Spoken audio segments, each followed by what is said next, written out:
I'm so happy to have this chance to introduce to you our guest speaker. Her name echoes the essence of service, dedication, and compassion.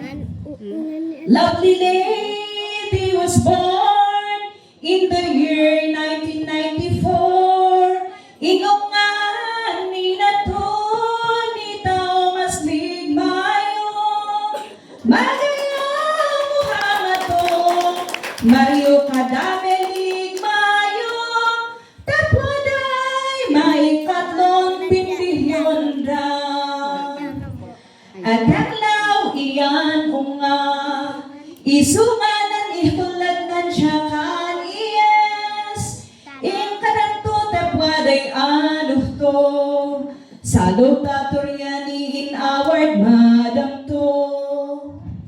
Nagagat kinaanos nga ubing.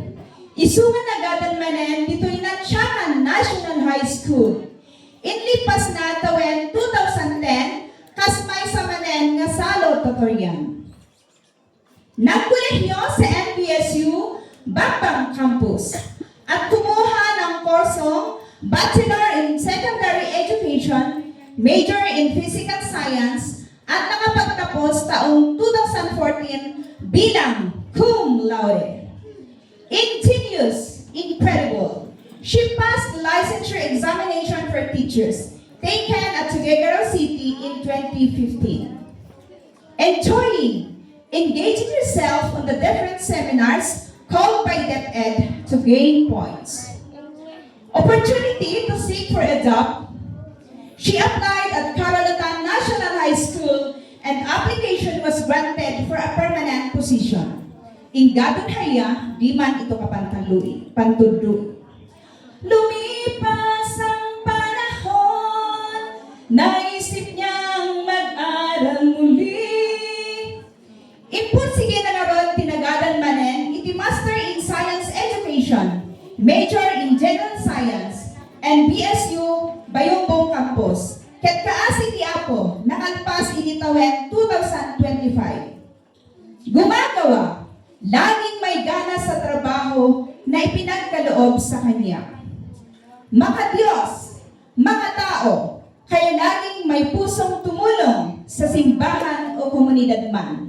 Inyo bang naramdaman at nasaksihan? Ay na, Madam Lenny, madanagan ni uncle mo, mapaling ti tiyempo, lumampas kantut kalendaryo. Yari na, tapos na, pagtuunan mo na. Uwen, kunang meten, itinagwapo abaro nga nabayag nga alis-isen. At ni Haya, magayami hununha na, tanmendon nga ni Ahlan Tony Igatayo, Madam Lenny!